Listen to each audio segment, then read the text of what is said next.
Amén y gracias a Dios. Muchas gracias, hermana Marta León, por hacerse cargo.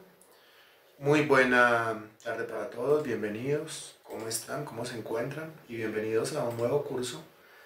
Ya después de 2 semanas de receso, yo creo que es suficiente descanso para todos, ¿cierto? No sé quién andaba preguntándose, o quién andaba como anhelando que retomáramos las clases de los viernes, ¿no? Ese anhelo no lo tiene todo el mundo, por supuesto. Y esa pregunta no se la hace todo el mundo, pero yo sé que más de una persona, bueno, ¿qué pasó aquí? ¿Qué pasó aquí? ¿Vamos a seguir estudiando los viernes? ¿No vamos a seguir estudiando los viernes? ¿Vamos a quedar así? ¿O vamos a retomar? Sí, claro, retomamos. Hoy retomamos y retomamos con un mega tema. Realmente no fue fácil la elección, ¿no? Varios temas en el tintero, varios temas como para escoger, todos muy interesantes, pero pues definitivamente había que inclinarse por uno y pidiéndole a Dios. Me ha quedado sumamente claro que lo que se tiene que entregar los viernes, enseñar los viernes, es todo lo relacionado al tema de la salvación. Que como se dijo en la publicidad de este curso, pues es que es la base de toda la estructura. ¿No le parece? O sea, usted puede saber de una cosa, de otra, de una cosa, de otra, y puede tener la cabeza llena de versículos, de historias bíblicas, de datos bíblicos, pero si no tiene claro lo que es el tema de la salvación, y no solamente desde el punto de vista teórico, si no aplica esa salvación a su propia vida, pues entonces no estamos haciendo nada. Eso es como los individuos de los cuales se habla en el Evangelio según Mateo, que dirán en aquel día: Señor, Señor, pero en tu nombre hicimos milagros, en tu nombre profetizamos, en tu nombre hicimos miles de cosas, y el Señor les responderá: nunca os conocí, apartados de mí, hacedores de maldad. Entonces eso quiere decir que pues hay personas que están hasta en una iglesia, y que hay personas que están hasta sirviendo, pero que en aquel día no serán salvos.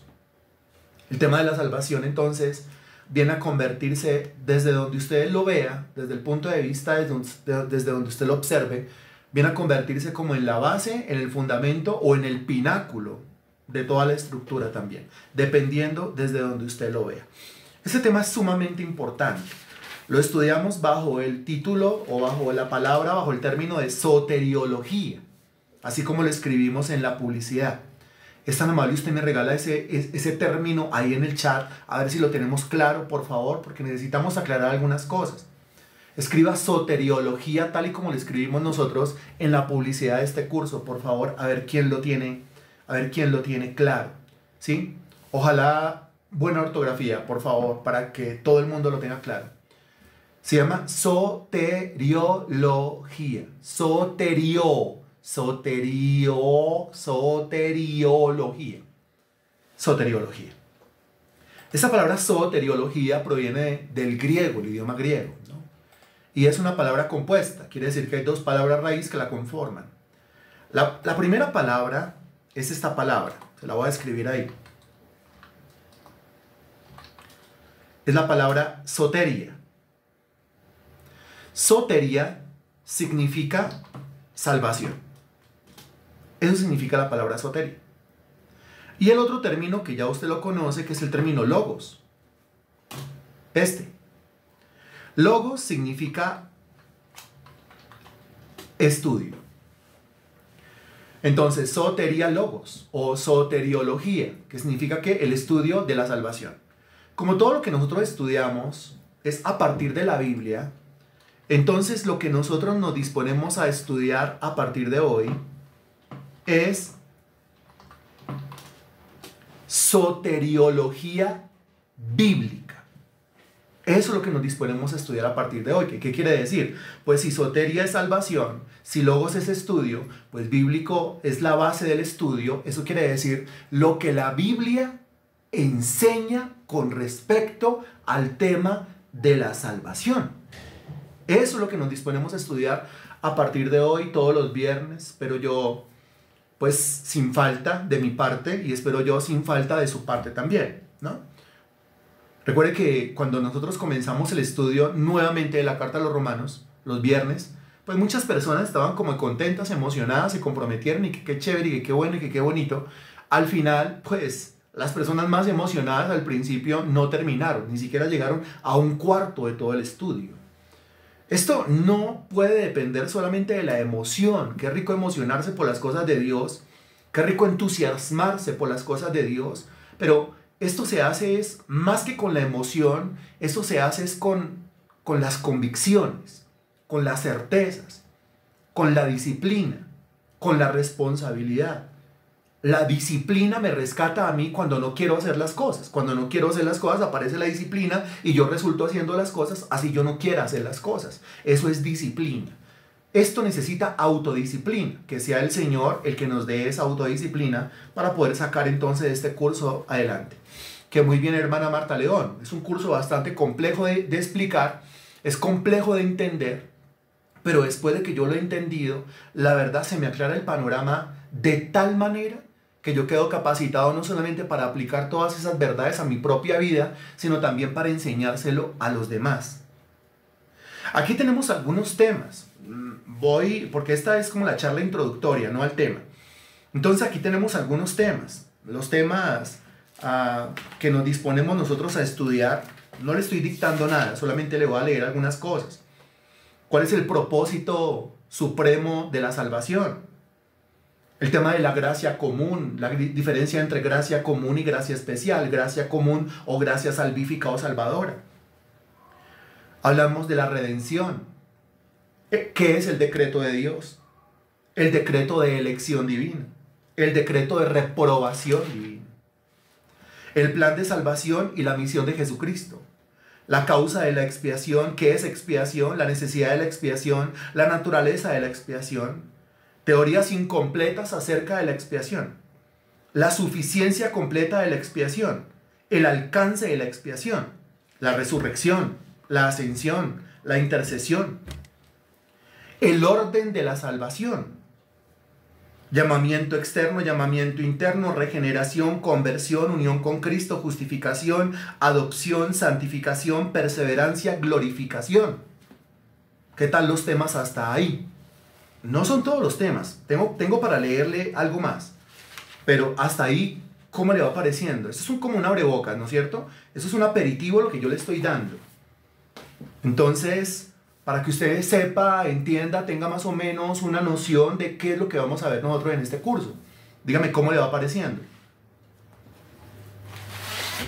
Bien.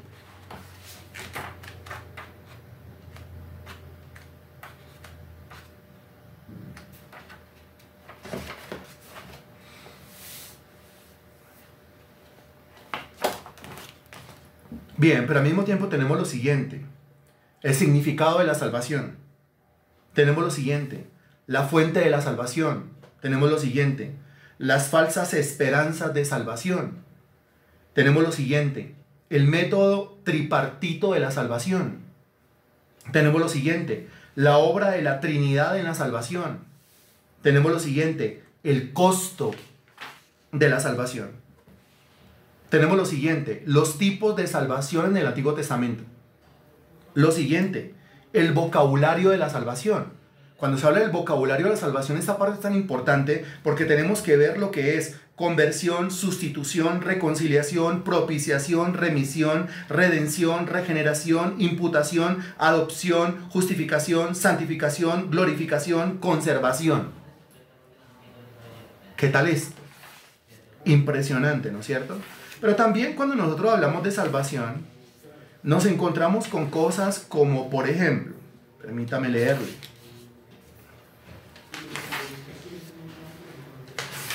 Ya voy a llegar. El tema es bien extenso. La perfección de la salvación.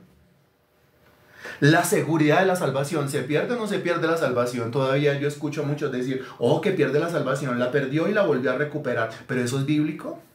Temas como por ejemplo la predestinación, por quienes murió el Señor Jesucristo, el tema del libre albedrío, ¿eso del libre albedrío es verdad o es una mentira según la Biblia? La Biblia menciona la palabra albedrío y habla de un libre albedrío, ¿será que sí o será que no? No estoy preguntando nada, solamente estoy hablando de los temas que vamos nosotros a ver en este curso. Temas como por ejemplo la garantía de la salvación. Bueno, le acabo de leer otros títulos, otras cosas que tenemos nosotros que ver acá. Y dígame cómo le parece.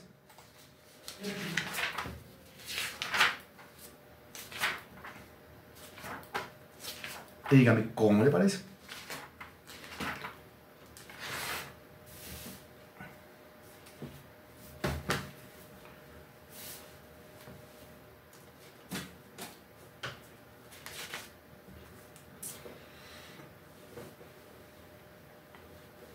Bien, ok. Comencemos entonces con la parte introductoria de esta doctrina de la salvación.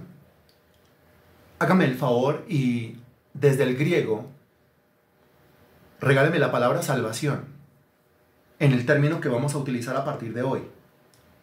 Salvación en griego. Escríbalo ahí, por favor. Usted dirá, otra vez, otra vez.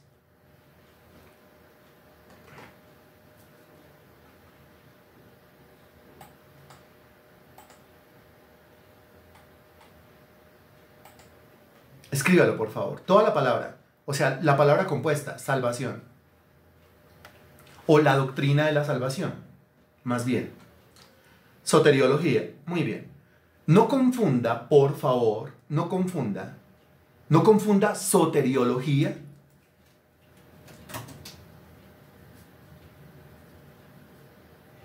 con una palabra que pronto alguno la puede estar relacionando, y si la está relacionando, pues está completamente equivocado. Entonces, no confunda usted, por favor, soteriología con esoterismo.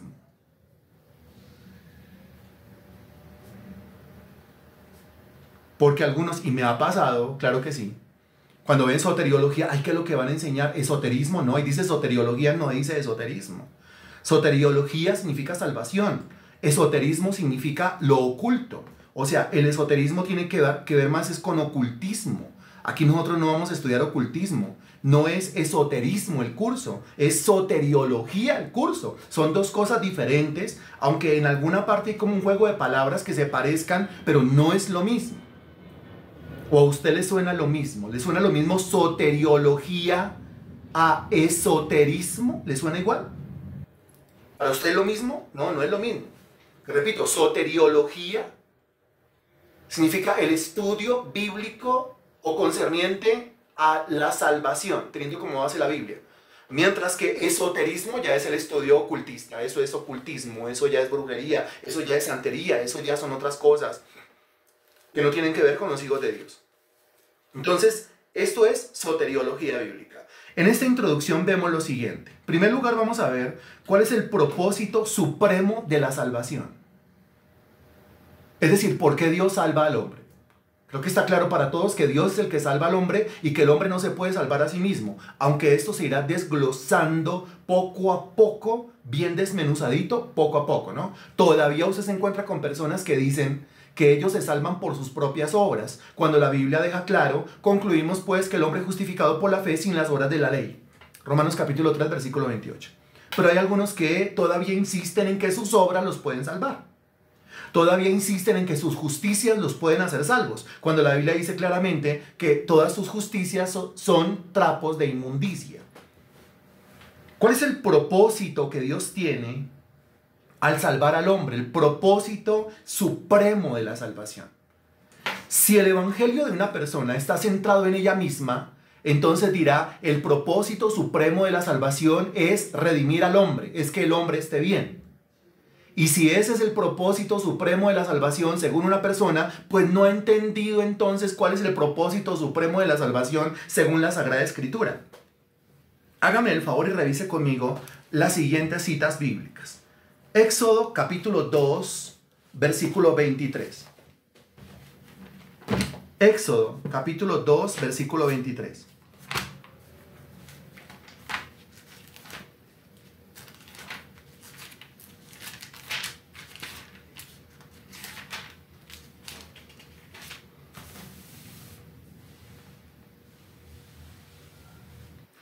Dice el versículo 23 y vamos a leer hasta el versículo 25. Aconteció que después de muchos días murió el rey de Egipto, y los hijos de Israel gemían a causa de la servidumbre y clamaron, y subió a Dios el clamor de ellos con motivo de su servidumbre. Y oyó Dios el gemido de ellos y se acordó de su pacto con Abraham, Isaac, Jacob, y miró Dios a los hijos de Israel y los reconoció Dios. Se cuenta que el versículo 23 dice que estaban en servidumbre, o sea, en esclavitud. El versículo 25 dice que Dios los reconoció. El versículo 24 dice que oyó Dios el gemido de ellos y se acordó de su pacto. Si se acuerda y ellos están en servidumbre, quiere decir que el Señor quiere que la gente sea liberada. El Señor quiere que la gente sea rescatada. El Señor quiere que la gente sea salvada. Eso es parte de la verdad. Éxodo, capítulo 3, versículo 9. El clamor pues de los hijos de Israel ha venido delante de mí, y también he visto la opresión con que los egipcios los oprimen. Ven por tanto, dice el versículo 10, ahora, y te enviaré a Faraón para que saques de Egipto a mi pueblo, los hijos de Israel. Eso es Éxodo capítulo 3, versículo 9. Dese cuenta que en el versículo 9 se habla de un pueblo que está siendo oprimido por otro pueblo, en este caso los egipcios. El versículo 10 revela el propósito divino de liberar ese pueblo, pero también el propósito divino de, mientras que va liberando un pueblo, va castigando al otro. Mientras que va liberando al pueblo oprimido, va castigando al pueblo opresor. Aquí usted tiene otro propósito. Uno de los propósitos en la salvación, aquí en la liberación de los israelitas, era salvar a los israelitas, librarlos de Egipto, pero también castigar a Egipto por haber oprimido a Israel. Ahí tiene dos propósitos. Por un lado la salvación y por el otro lado el castigo. Por un lado la liberación, pero por el otro lado la ira. Aquí estamos hablando de la ira de Dios. Eso es parte también de la verdad. Si usted lee Éxodo capítulo 9, versículo 16, Éxodo 9, 16, dice el versículo 16, y a la verdad yo te he puesto para mostrar en ti mi poder y para que mi nombre sea anunciado en toda la tierra. Aquí le está hablando el Señor, ¿a quién? Le está hablando a Faraón. Y le está hablando a Faraón a través de Moisés. Ahí son las dos caras de la verdad, ¿no? Moisés, la herramienta para liberar al pueblo. Faraón, la herramienta para oprimir al pueblo. A través de Moisés vendría la liberación y a través de Faraón vendría la opresión. Y dice el versículo 16, repito, es Dios hablándole a Faraón a través de Moisés y diciéndole, y a la verdad yo te he puesto para mostrar en ti mi poder y para que mi nombre, dése cuenta que hay otro propósito, para que mi nombre, ¿cuál nombre? Pues el nombre de Dios, mi nombre sea anunciado en toda la tierra. Le he dado hasta el momento 3 propósitos en la liberación o salvación de Israel. Primero, salvar a Israel. Segundo, castigar a Egipto. Tercero, que el nombre de Dios sea anunciado en toda la tierra. Eso es lo que dice ahí. Si usted lee Éxodo capítulo 14, versículo 4, Éxodo capítulo 14, versículo 4 dice, y yo endureceré el corazón de Faraón para que lo siga. Y seré, note que está hablando Dios, le está hablando a Moisés. Yo endureceré el corazón de Faraón para que los siga. Y seré glorificado en Faraón y en todo su ejército. Y sabrán los egipcios que yo soy Jehová. Y ellos lo hicieron así. Ahí encuentra exactamente el mismo propósito. ¿Cuál? El de Éxodo capítulo 9, versículo 16. Que el nombre de Dios sea anunciado, que el nombre de Dios sea proclamado. Pero aquí aparece esa palabrita maravillosa relacionada con el nombre de Dios. Y es que el nombre de Dios sea glorificado. Ahí tiene usted los 3 propósitos. Primero, salvar al pueblo. Segundo, castigar al opresor. Tercero, que el nombre de Dios sea glorificado. Creo que usted ya sabe, ya discierne para dónde voy. Bajo el título, estamos en la introducción, bajo el título, ¿cuál es el propósito supremo de la salvación?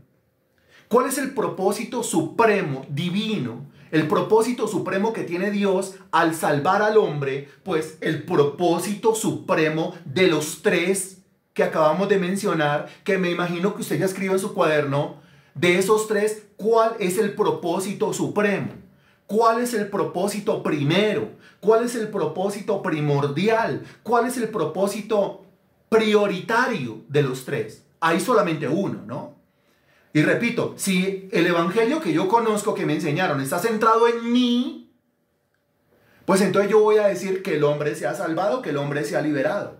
Pero como el evangelio no está centrado en el hombre, sino que el evangelio está centrado es en la persona de Jesucristo, entonces la respuesta correcta es, el propósito supremo de la salvación es que Dios sea glorificado. Ese es el propósito supremo.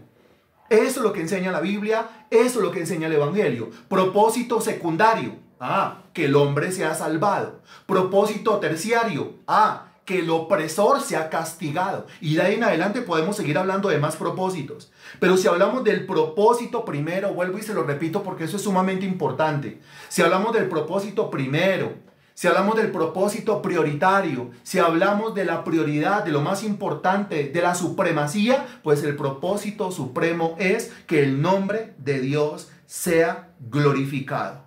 Es el propósito supremo. Se lo voy a demostrar con otras citas bíblicas. Isaías, capítulo 42. Isaías, capítulo 42.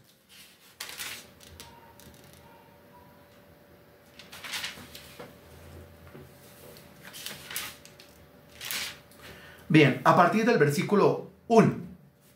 Desde el versículo 1 y hasta el versículo 7, usted encuentra la profecía acerca de lo que sería la misión del Mesías.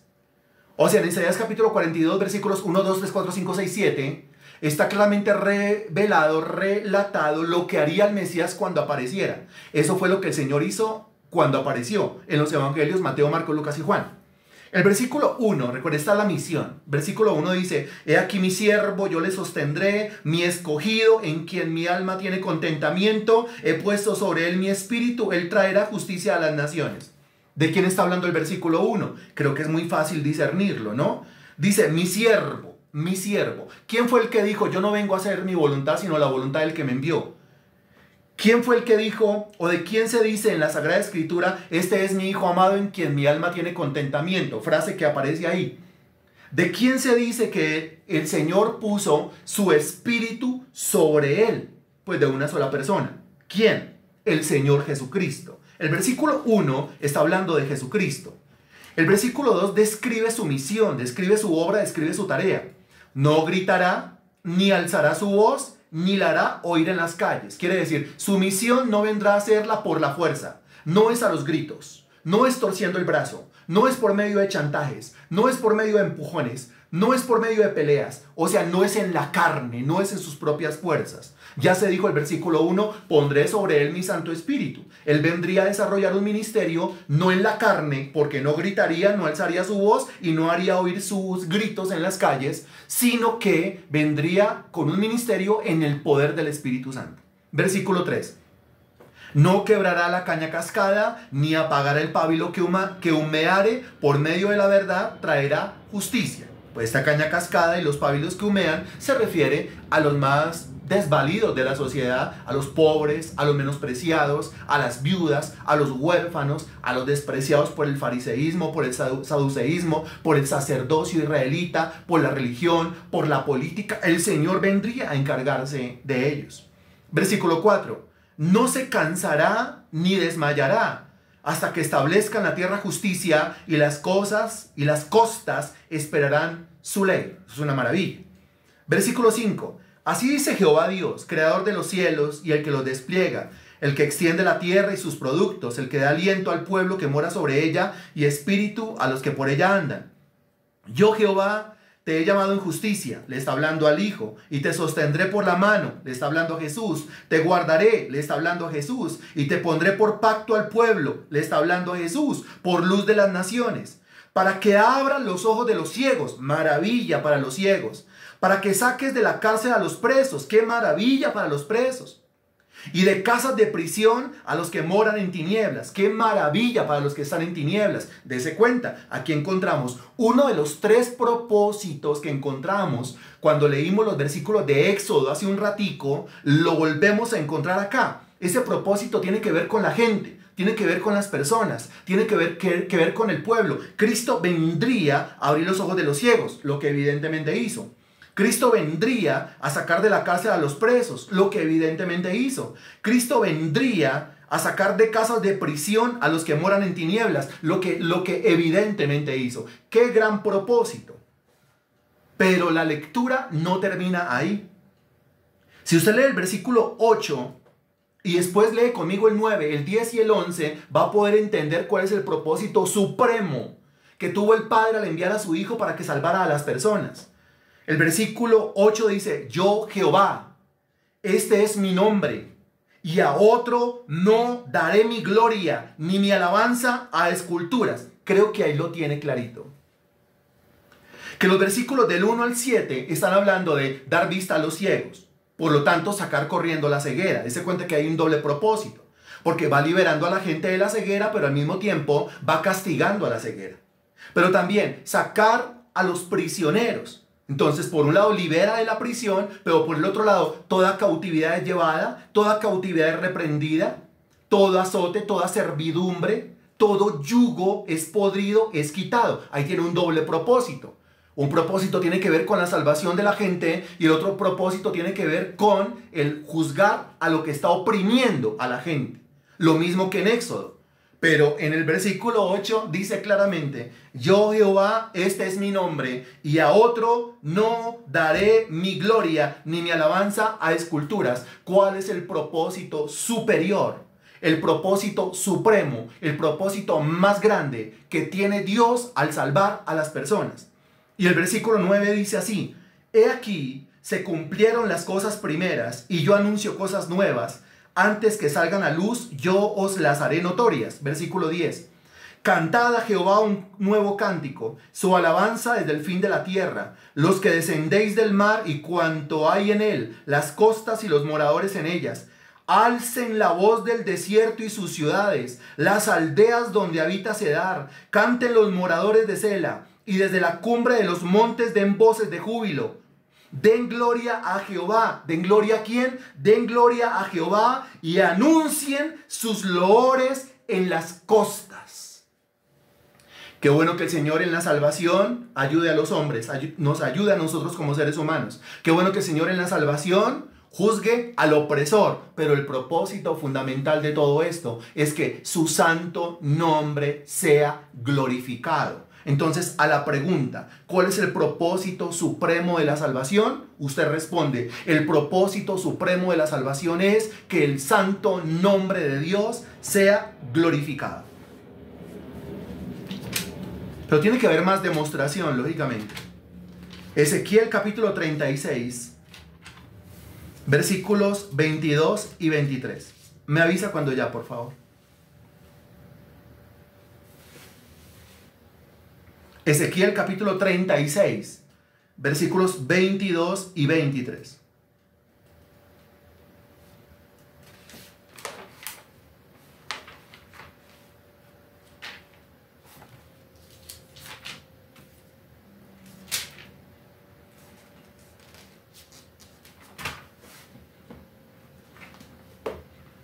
Gracias.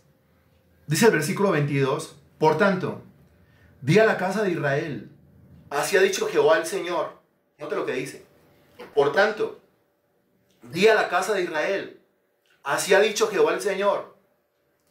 No lo hago por vosotros, oh casa de Israel, sino por causa de mi santo nombre, el cual profanasteis vosotros entre las naciones a donde habéis llegado. Versículo 23. Y santificaré mi grande nombre, profanado entre las naciones, el cual profanasteis vosotros en medio de ellas, y sabrán las naciones que yo soy Jehová, dice Jehová el Señor, cuando sea santificado en vosotros delante de sus ojos. Y yo os tomaré de las naciones, y os recogeré de todas las tierras, y yo os traeré a vuestro país. Todo esto de rescatar a un pueblo, de salvar a un pueblo, de redimir a un pueblo, de sacar de la esclavitud y la servidumbre a un pueblo, ahí dice claramente en el versículo 22, lo dice claramente. Porque Dios es tan directo en toda la Sagrada Escritura y dice, yo no lo hago por ustedes. El propósito supremo que tengo yo como Dios al salvar a los seres humanos no son los seres humanos. El propósito superior que tengo yo como Dios al salvar a los seres humanos es que mi santo nombre, que ha sido profanado, que mi santo nombre del cual abusaron, mi santo nombre sea honrado y sea glorificado. ¿Quién puede decirle amén a eso. Eso es un golpe directo al orgullo del ser humano, ¿no? Al orgullo del hombre. Quizás a mí me han enseñado en los evangelios pervertidos que Dios está centrado en mí, que Dios está centrado en usted, que Dios está centrado en nosotros. Pero lo que enseña la Sagrada Escritura claramente, abiertamente, es que el Señor está centrado en glorificar su nombre. Eso es lo que dicen estos versículos. Y no son solamente estos. Isaías, capítulo 43, versículo 25. Isaías, capítulo 43, versículo 25.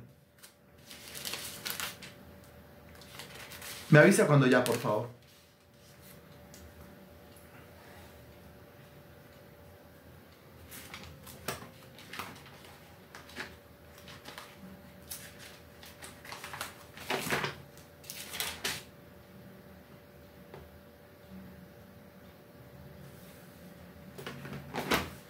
Isaías capítulo 43, versículo 25, dice, yo soy. ¿Quién está hablando? Dios. Yo soy el que borro tus rebeliones. ¡Qué maravilla! O sea, esto es una excelente noticia. Que el Señor borre mis rebeliones. Mis rebeliones son las que me condenan. Mis rebeliones son las que me lanzan al lago que arde con fuego y azufre. Y el Señor dice, yo soy el que borro tus rebeliones. ¡Qué maravilla! ¿Cómo está centrado el Señor en mí? No, yo soy el que borro tus rebeliones. Y mire lo que dice a continuación. El Señor borra mis rebeliones. ¿Por qué? Póngalo ahí, por favor, en el chat. Y usted comienza a empaparse de toda esta terminología. Y comienza a empaparse de todas esas palabras y todas esas frases. Y comienza a escribirlas y comienza a clavarlas en lo profundo de su espíritu, porque esa es la realidad de las Sagradas Escrituras. Ahí dice, yo soy el que borro tus rebeliones por amor de mí mismo y no me acordaré de tus pecados. Ahí tiene usted el triple propósito, ¿no? Porque por un lado, pues borra mis rebeliones. Si borra mis rebeliones, me deja sin rebelión. O sea, me justifica, me declara inocente.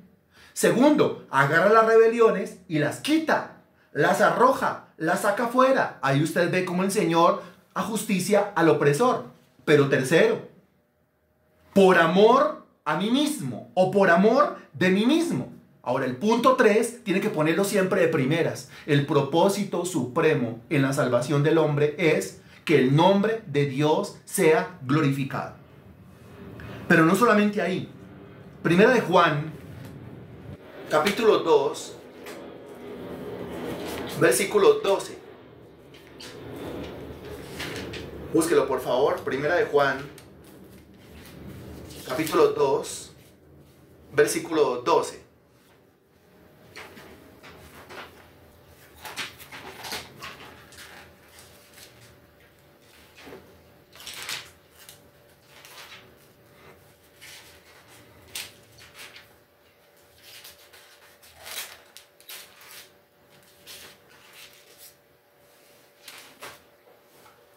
Ya, gracias. Y es lo que dice. Os escribo a vosotros, hijitos, porque vuestros pecados os han sido perdonados. Y es lo que dice a continuación. Por su nombre. Interprételo. Pero interprete 1 de Juan 2:12 a la luz de Isaías 43:25, de Ezequiel 36:22-23, de Isaías capítulo 42 del 8 al 11, de Isaías 42 del 1 al 7, de Éxodo capítulo 14 versículo 4 y de Éxodo capítulo 9 versículo 16. ¿Cómo así que Él nos perdona los pecados por su nombre? Eso lo dice ahí. Interprételo y regáleme su interpretación ahí en ese chat. Vuestros pecados os han sido perdonados por su nombre. Y la pregunta es para todo el mundo aquí. Por favor, ninguno se quede sin contestar. Estamos en un aula virtual. Esto es un discipulado y hay que participar, por favor. Interprételo y escriba la interpretación. Gracias. Yo espero la respuesta.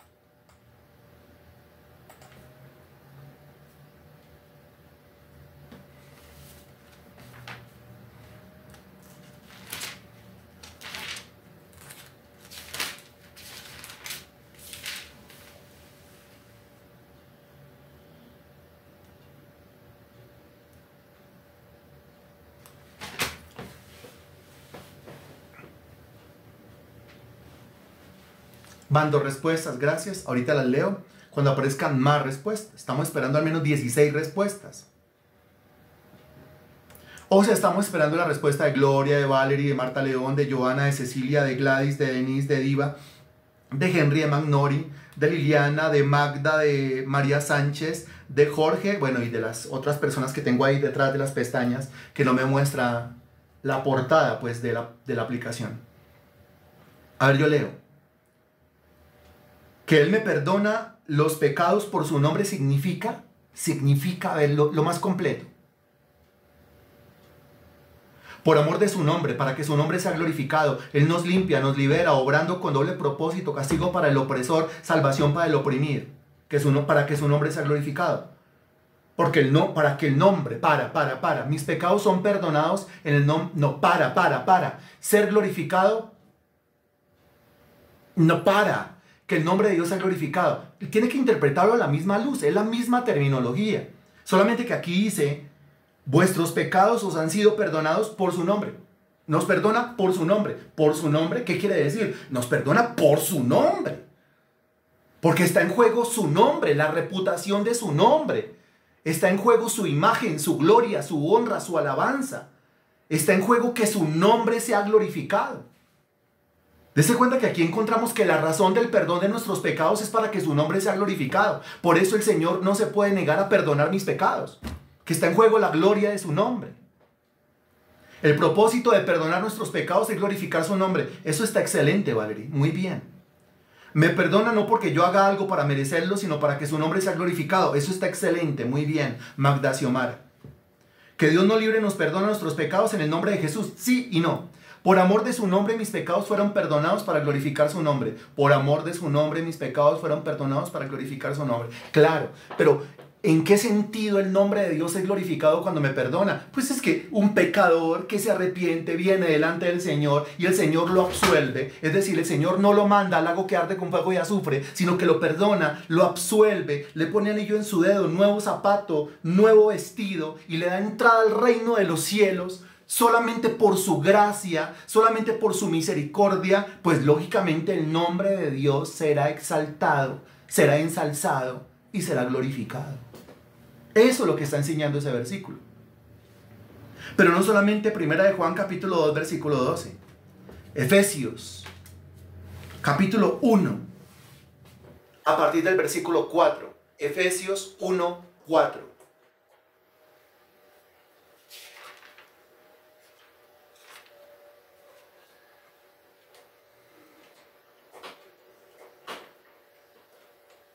Me avisa cuando ya, por favor. Efesios capítulo 1, versículo 4.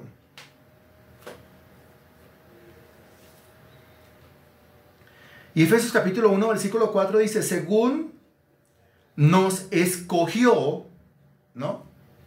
La doctrina de la elección está ahí en la Biblia.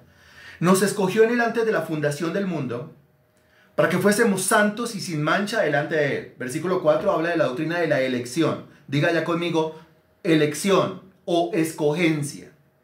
Versículo 5, en amor, habiéndonos predestinado, la palabra predestinación aparece ahí. Diga conmigo allá donde se encuentra, predestinación. Versículo 4, elección. Versículo 5, predestinación. En amor habiéndonos predestinado para ser adoptados hijos suyos. Adoptados, diga conmigo, adopción. Entonces versículo 4, elección. Versículo 5, predestinación. El mismo versículo 5, adopción. Predestinado para ser adoptados hijos suyos por medio de Jesucristo, según el puro afecto de su voluntad. Versículo 6. Nos revela por qué fue que escogió, por qué fue que predestinó, por qué fue que el Señor adoptó. Es decir, por qué es que el Señor salvó, por qué salva. Y el versículo 6 dice, para alabanza de la gloria de su gracia con la cual nos hizo aceptos en el amado. Está claro entonces que la salvación que está desglosada en todos estos versículos, versículo 4, versículo 5, la salvación ocurre, pasa, Dios la hace para alabanza de la gloria de su gracia. ¿Qué significa eso de para alabanza de la gloria de su gracia? ¿Qué es lo que significa?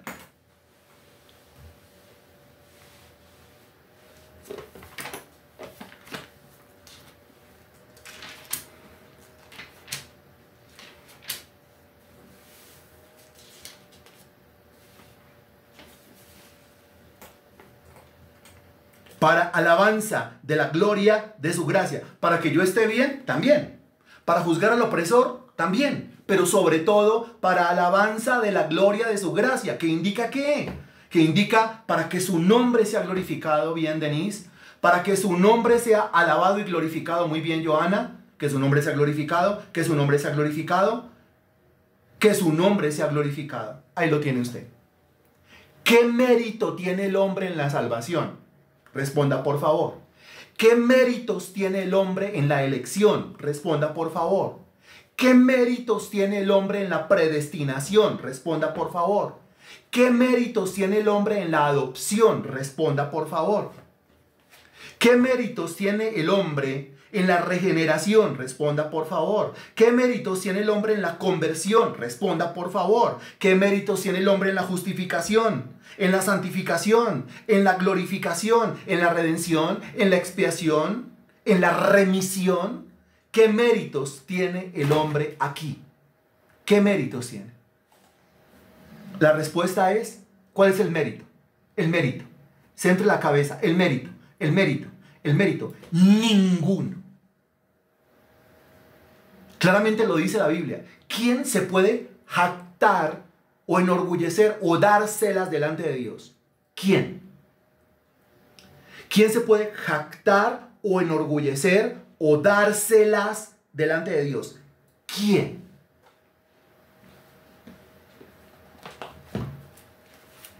Respuesta, ninguno. ¿Por qué razón? Por la condición del hombre que no tiene a Dios en su vida. ¿Y cuál es la condición del hombre que no tiene a Dios en su vida? Romanos capítulo 3, versículos desde el 10 y hasta el 18. Ubíquese en Romanos capítulo 3, versículo 10. ¿Por qué el hombre no se puede jactar, no se las puede dar de nada en la presencia de Dios? Por la condición del hombre que no tiene a Dios en su vida. Romanos capítulo 3, versículo 10. Apenas lo haya encontrado, me dice ya, por favor, y lo leemos.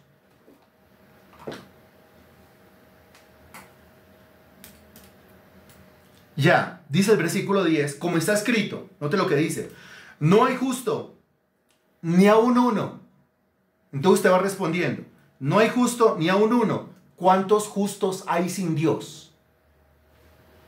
A continuación, no hay quien entienda. ¿Cuántos sin Dios son entendidos de las cosas de Dios?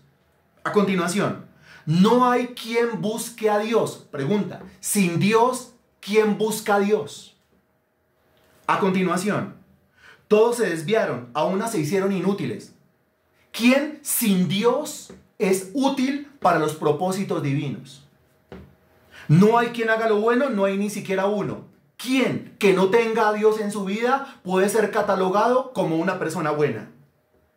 Versículo 13. Sepulcro abierto es su garganta, con su lengua engañan, veneno de áspides hay debajo de sus labios, su boca está llena de maldición y de amargura. Pregunta, ¿sin Dios se puede tener una vida sin maldición y sin Dios se puede tener una vida sin amargura? Es decir, sin Dios se puede tener una vida realizada, full, completa, plena. Sin Dios se pueden alcanzar todos esos topes y esos estándares. ¿Se puede o no se puede? Versículo 15. Sus pies se apresuran para derramar sangre. Mientras que los pies de una persona convertida son los que utiliza para moverse y anunciar las buenas nuevas de salvación. Una persona que no tiene a Dios en su vida utiliza sus pies para moverse a un lugar y derramar sangre. Versículo 16. Quebranto y desventura hay en sus caminos. Versículo 17, no conocieron camino de paz. Versículo 18, no hay temor de Dios delante de sus ojos. Esta descripción que se hace aquí de la raza humana, nosotros somos seres humanos, pertenecemos a la raza humana, o sea que es la descripción que el Señor hace aquí de gente que no tiene a Dios en su vida. Esta descripción es terrible.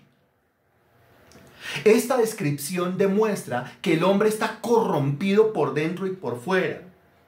Esta descripción demuestra que el hombre está totalmente pervertido y está totalmente depravado, aunque se vista con una coraza de buenas obras, con una coraza de buena gente, con una coraza de buena cara y quiera aparentar que por dentro no está pervertido y quiera aparentar que por dentro no está depravado. Esta cita bíblica y un sinnúmero más, eso lo vamos a tener que ver más adelante, demuestra una de las doctrinas más importantes en la Sagrada Escritura concernientes a la salvación.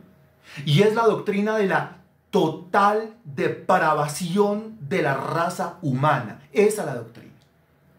Porque todavía hay algunos por ahí que enseñan que el hombre nace bueno y la sociedad lo corrompe. Dese cuenta, según esta descripción, ¿el hombre nace bueno? ¿El hombre se vuelve malo por culpa del amiguito, por culpa del vecino o por culpa de la sociedad? Según estos versículos, ¿el hombre nace bueno? ¿El hombre nace medio bueno? ¿O según estos versículos, el hombre cómo nace? Según estos versículos, ¿el hombre cómo nace? ¿En qué condición nace? Versículos como por ejemplo, los siguientes. Maldito desde la matriz. ¿Qué significa eso? Impío desde el vientre. ¿Qué significa eso? Mentiroso desde que comienza a hablar. ¿Qué significa eso?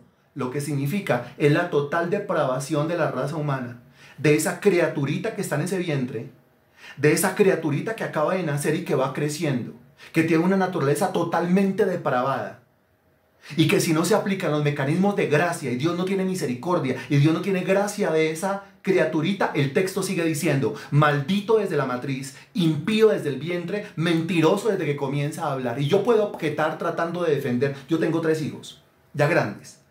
Pero si tuviera 3 hijos bebés, estaría intentando objetar, estaría intentando contradecir y decir que eso no se puede estar aplicando a mis hijos. Pero es que eso se aplica a toda la raza humana. Eso se aplica a todos los seres humanos. Ahí dice claramente, no hay justo ni aún uno, ni aún uno. No está diciendo, no hay justo, bueno, con excepción de los hijos de Freddy. No dice, no hay justo ni aún uno. Por eso es que cuando los niños querían acercarse a Jesús y los discípulos impedían, el Señor dijo, no se los impidan, deje que los niños se acerquen. Pero ¿por qué el Señor con ese énfasis de que los niños se acercaran? Porque los niños necesitan, porque alguien se tiene que apersonar de un ministerio con niños, porque alguien tiene que apersonarse y liderar un ministerio que le predique el evangelio a los niños, porque por ahí hay algunos que enseñan que el niño se salva por ser niño. Eso no aparece en la Biblia por ningún lado. ¿Cómo así que el niño se salva por ser niño? Solamente el hecho de que sea niño y ya se salvó. Eso no lo enseña la Escritura. Solamente hay una forma de salvación y es a través del Señor Jesucristo. Hay que enseñarle a esa criatura del Señor Jesucristo, hay que enseñarle desde el mismo vientre. Comenzó a crecer, hay que enseñarle. ¿Pero qué va a entender? ¿Que no entiende? Obvio, si desde chiquito aprende pataleta, si desde chiquito aprende a tirarse al piso, si desde chiquito aprende mañas, si desde chiquito aprende a llorar y aprende todo lo que usted sabe que aprende, obvio que puede aprender desde chiquito la palabra. Obvio que puede aprender desde chiquito el evangelio, pero hay alguien que se tiene que apersonar y tiene que liderar. Bueno, yo me voy a hacer cargo del ministerio con niños. Vamos a ganar niños, rescatemos niños. Montemos aquí el Plenitud Kids. O montemos aquí nuevamente, retomemos el Plenitos, como lo llamábamos en un tiempo. Pero alguien le tiene que predicar el evangelio a los niños, porque es algo importante. Mire la condición de la raza humana, que en resumidas cuentas, según Efesios capítulo 2, versículo 1, búsquelo por favor. Me avisa cuando ya. En resumidas cuentas, según Efesios capítulo 2, versículo 1,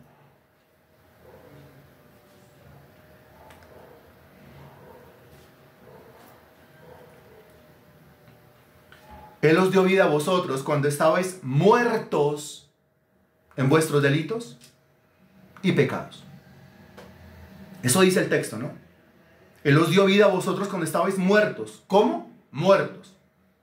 ¿Muertos para quién? Para Dios. Totalmente separados, aislados de Dios. O Romanos 3, del 10 al 18, totalmente depravados, en todo sentido depravados. Desde que nace. No nace bueno. No nace bueno. Ay, mira el angelito que acaba de nacer. No es un angelito.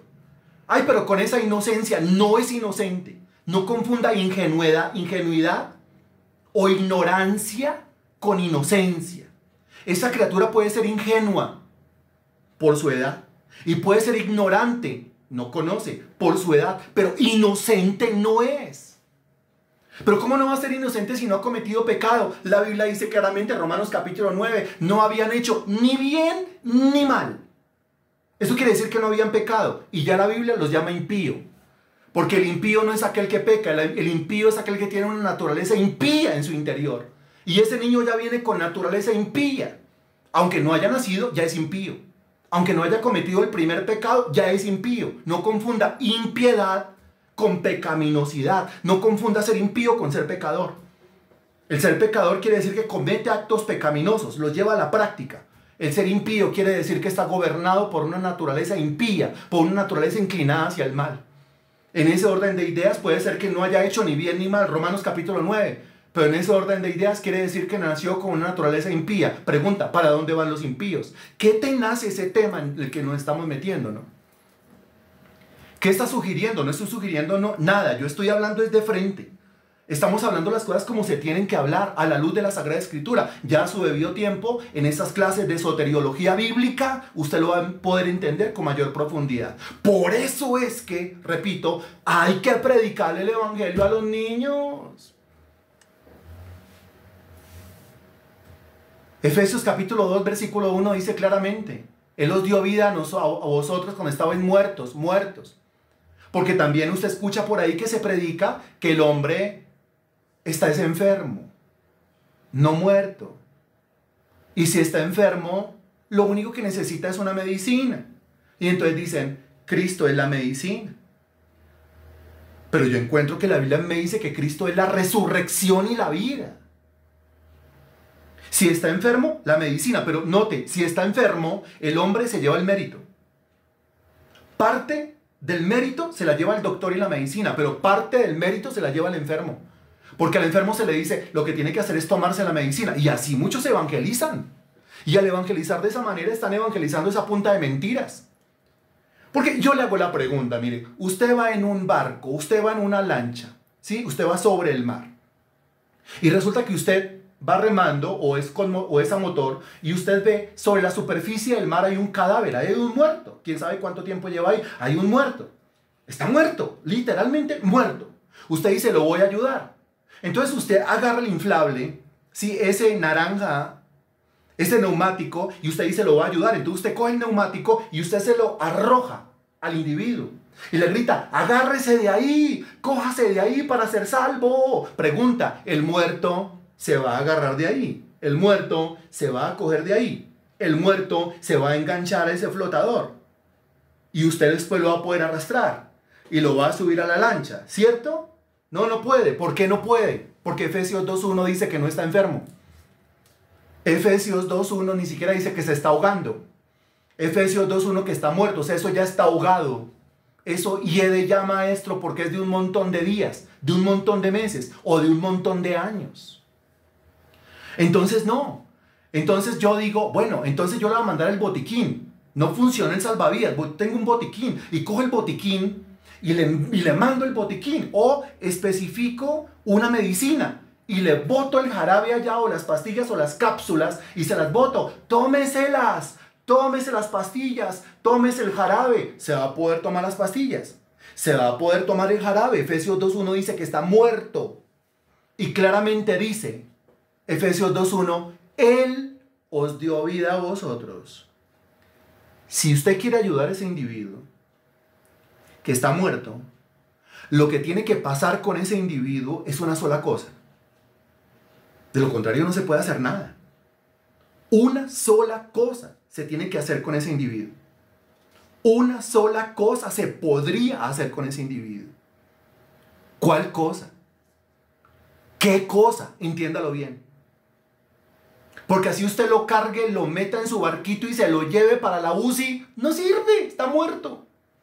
Así usted lo lleve y lo hospitalice, lo interne, le dé respiración boca a boca, primeros auxilios, no sirve, está muerto.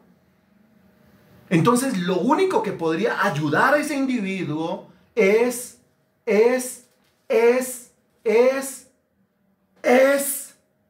es, por favor, la cabeza, céntrela, es, ahí, métase en la barca, es, lo único que se podría hacer por el individuo, es que usted le dice, arrepiéntase, que se va a arrepentir, ¿no es que está muerto?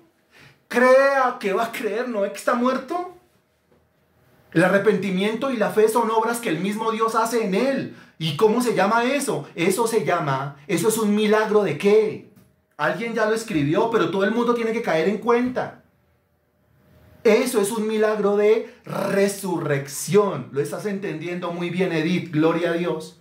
Lo único que se podría hacer con ese individuo, no sirve flotador, no sirve medicina, no sirve inyección, no sirven cápsulas, no sirven pastillas, no sirve respiración boca a boca, no sirve choques eléctricos en el pecho, no sirve que lo internen en un hospital porque está muerto. Entonces le decimos desde la barca al individuo, ¿sí ve? Que es que usted no se ayuda. ¿Cómo quiere que se ayude si está muerto? Lo único que se podría hacer para ayudar a ese tipo que está muerto es un milagro de resurrección. Y el único que puede hacer el milagro de resurrección, del cual se dice en la Sagrada Escritura, Evangelio según San Juan capítulo 11 versículo 25, yo soy la resurrección y la vida, el que cree en mí aunque esté muerto vivirá, que se repite en Efesios 2:1, y Él os dio vida a vosotros cuando estabais muertos en vuestros delitos y pecados. El único que lo puede hacer es ¿quién? Entonces, si el único que lo puede hacer es Él, muy bien, hermano José, y si el único que lo puede hacer es Él, ¿a quién se le debe atribuir toda gloria, toda honra y toda la alabanza por la salvación de ese individuo? ¿A quién? Solamente a Él. Y ya entiende usted por qué el hombre no puede jactarse ni enorgullecerse, ni dárselas de nada, ni decir, es que me merezco, es que yo hice algo para ser salvo. ¿Qué hizo para ser salvo si el Señor se lo encontró y estaba muerto? ¿Está claro esto? Entonces vuelvo y le pregunto, ¿el hombre nace bueno y la sociedad lo corrompe? Entonces vuelvo y le pregunto, ¿el hombre está enfermo? ¿Basta que usted le ponga la medicina y él se lo tome? Entonces el hombre va a poder poner parte de sí para la salvación. ¿Es cierto eso? ¿La criatura que acaba de nacer es un angelito santo e inmaculado? ¿Por qué la Biblia lo llama impío desde el vientre? ¿Por qué la Biblia lo llama impío desde la matriz? Si entendemos nosotros la seriedad, la responsabilidad y el peso de esta doctrina, y por qué decimos que esta doctrina es la base o es el fundamento de toda la estructura, porque si no tiene esto, aunque tenga el resto, no tiene nada. Salmo capítulo 106 versículo 8, porque la argumentación no termina ahí. 2 minutos más, por favor. Salmo capítulo 106, versículo 8. Me avisa, por favor. Le he dicho, le he insistido y nada. No, es que a quien tiene que decirle, a quien tiene que insistirle es al que resucita a los muertos. Salmo 106, versículo 8. Me avisa, por favor. Ya. Y dice, pero Él lo salvó, ¿por qué? Por amor de su nombre, para hacer notorio su poder. Y se repite. Dese cuenta que no es un solo versículo, como para que alguien diga, pero eso está escrito en un solo versículo. Así estuviese escrito en un solo versículo, ¿acaso un solo versículo no sería veraz para nosotros? Si fuese un solo versículo, ¿no sería la verdad de Dios para nosotros? Si solamente existiese un versículo que lo dijera y fuera este, ¿no sería importante para nosotros y no sería doctrina para nosotros? Por supuesto que sí, aunque fuera un solo versículo. Pero yo le hago la pregunta, ¿es un solo versículo el que lo dice? ¿Es un solo versículo el que enseña que el Señor salva al hombre por amor de su nombre, para la gloria de su nombre y para que su nombre sea alabado, para la alabanza de la gloria de su gracia? ¿Es un solo versículo? No, son muchos versículos. Y con todos esos versículos es que usted arma una doctrina sólida, una enseñanza concreta acerca del tema de la salvación. Terminamos revisando el Salmo 23. Salmo 23, sí, el Salmo de la oveja. Todo el mundo se lo sabe, ¿cierto? Al menos partecitas de ese Salmo. Qué bonito el Salmo 23. Me avisa, por favor, cuando esté en el Salmo 23, versículo 1. Y vamos terminando con esto. Jehová es mi pastor, nada me faltará. Qué bonito, cómo se siente la oveja de bien. En lugares de delicados pastos me hará descansar. Qué bonito, cómo se siente la oveja de bien. Junto a aguas de reposo me pastoreará. Qué bonito, cómo se siente la oveja de bien. Confortará mi alma. Qué bonito, cómo se siente la oveja de bien. Me guiará por senda de justicia. Qué bonito, cómo se siente la oveja de bien. Pero lea la parte final del versículo 3. Y ahí usted entiende por qué es que el pastor le suple toda la oveja. Por qué es que el pastor lleva a la oveja a delicados pastos. Por qué es que el pastor lleva a la oveja a aguas de reposo. Por qué es que el pastor conforta el alma de la oveja. Por qué es que el pastor guía a la oveja por sendas de justicia. Y dice la parte final del versículo 3 que todo eso lo hace. Eso quiere decir me pastorea, me lidia, me suple. Está conmigo, me consuela, me acompaña, me protege, me resguarda y todo lo que el Señor puede hacer por mí como oveja, lo hace por amor a la oveja. Ahí no dice eso, aunque lógicamente ama a la oveja. Pero ahí dice que lo hace es por amor, ¿qué? Por amor de su nombre. Dese cuenta que por todo lado la Biblia lo dice. Lo dice en el Antiguo Testamento, lo dice en el Nuevo Testamento. Para terminar, el Señor a usted lo ha escogido para salvación desde antes de la fundación del mundo y lo ha hecho por amor de su nombre. El Señor a usted lo ha predestinado para que usted sea adoptado hijo suyo y lo ha hecho por amor de su nombre. El Señor lo ha llamado con un llamamiento eficaz y lo ha hecho por amor de su nombre. El Señor lo ha convertido en su hijo y lo ha adoptado como su hijo por amor de su nombre. Ahí usted tiene que reaccionar. El Señor lo ha justificado, lo ha declarado inocente y lo ha hecho por amor de su nombre. El Señor le ha concedido a usted que se logre arrepentir y lo ha hecho por amor de su nombre. El Señor le ha dado a usted la capacidad de que se arrepienta, pero también la capacidad de que usted crea en el Evangelio y lo ha hecho por amor de su nombre. El Señor lo ha santificado, lo está santificando, lo está transformando y todo lo que hace por usted lo hace por amor de su nombre. El Señor le sana a usted las enfermedades y lo hace por amor de su nombre. El Señor rescata del hoyo su vida y lo hace por amor de su nombre. El Señor le suple todo lo que a usted le falta y Él lo hace por amor de su nombre. Y el Señor ha prometido glorificarlo y llevarlo a su presencia y lo hace por amor de su nombre. Alabado sea tu nombre, Señor, glorificado sea tu nombre. Toda la alabanza, la gloria, la honra a ti te pertenecen. Por eso dice claramente mi Dios, Isaías capítulo 42, que tengo que alabarte, loar tu nombre, ensalzar tu nombre, levantar tu nombre en alabanza, en gozo, en júbilo, Señor. Lo que tú has hecho, Señor Dios, a mi favor, Señor Dios, es una cosa infinita. Es algo incontable, Señor. Es algo hasta insondable en varias de sus partes. Y lo tengo claro, Señor Dios, a través de esta lección. Que todo lo que haces con la oveja y por la oveja, en beneficio de la oveja, lo haces para que tu nombre sea glorificado.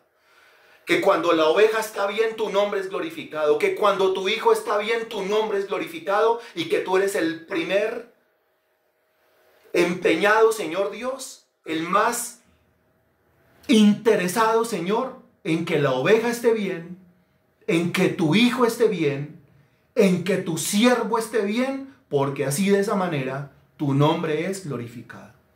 Amén, Señor, que tu nombre sea glorificado a través del bienestar que traes a cada una de estas ovejas.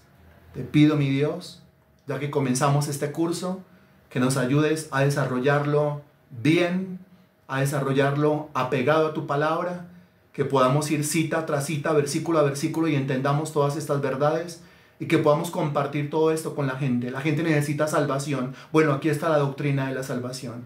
Vamos a compartir entonces la doctrina con las personas. En el nombre de Jesús. Amén